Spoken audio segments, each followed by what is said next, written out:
Se retrouver face à plusieurs dettes peut être une situation stressante et décourageante. Heureusement, il existe des stratégies efficaces pour s'en sortir.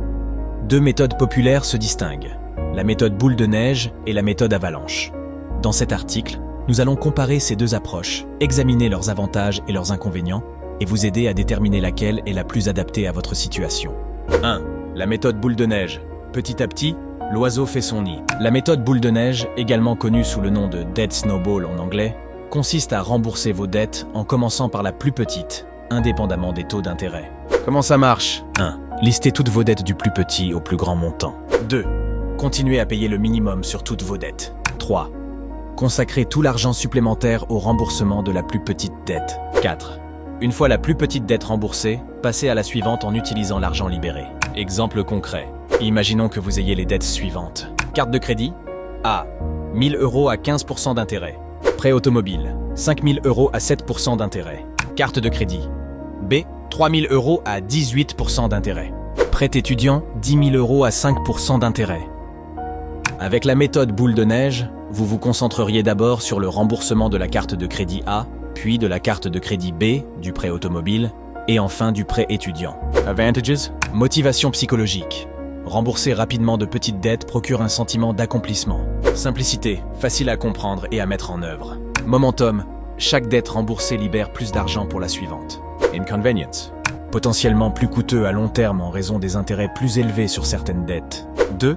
La méthode avalanche, optimisation mathématique. La méthode avalanche, ou dette avalanche, priorise le remboursement des dettes avec les taux d'intérêt les plus élevés, indépendamment du montant. Comment ça marche? 1. Listez toutes vos dettes du taux d'intérêt le plus élevé au plus bas. 2. Continuez à payer le minimum sur toutes vos dettes. 3. Consacrez tout l'argent supplémentaire au remboursement de la dette avec le taux d'intérêt le plus élevé. 4. Une fois cette dette remboursée, passez à la suivante avec le taux d'intérêt le plus élevé. Exemple concret. Reprenons les mêmes dettes que précédemment. Carte de crédit. A. 1000 € à 15% d'intérêt. Prêt automobile. 5000 € à 7% d'intérêt. Carte de crédit B. 3000 € à 18% d'intérêt.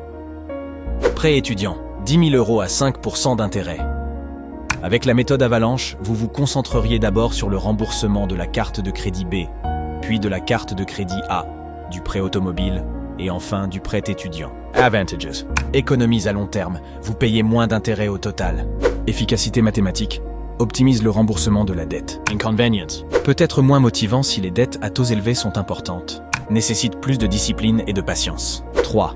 Comparaison chiffrée. Pour illustrer la différence entre ces deux méthodes, prenons un exemple chiffré. Supposons que vous ayez 500 € par mois à consacrer au remboursement de vos dettes, en plus des paiements minimums. Méthode boule de neige. Mois 1 et 2, remboursement de la carte de crédit A. Mois 3 à 8, remboursement de la carte de crédit B. Mois 9 à 18, remboursement du prêt automobile. Mois 19 à 38, remboursement du prêt étudiant. Temps total, environ 3 ans et 2 mois. Intérêts totaux payés, environ 2800 €. Méthode avalanche. Mois 1 à 6, remboursement de la carte de crédit B. Mois 7 et 8, remboursement de la carte de crédit A. Mois 9 à 18, remboursement du prêt automobile.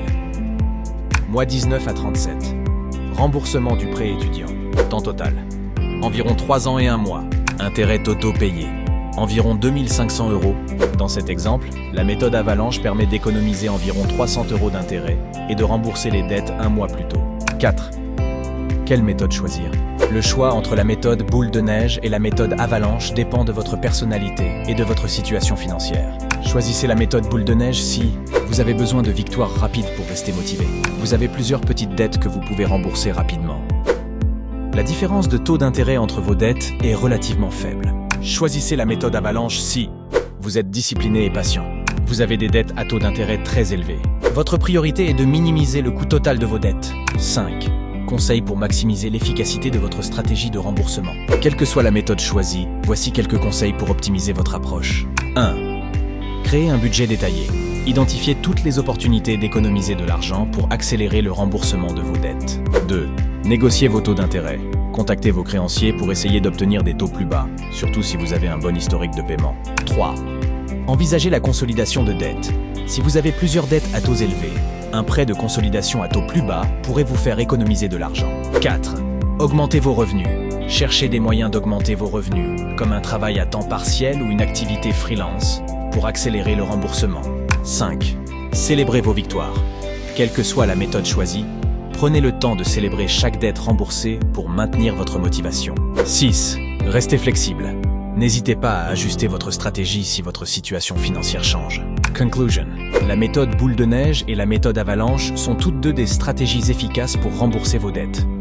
La boule de neige offre des victoires rapides et une motivation psychologique, tandis que l'avalanche optimise mathématiquement le remboursement.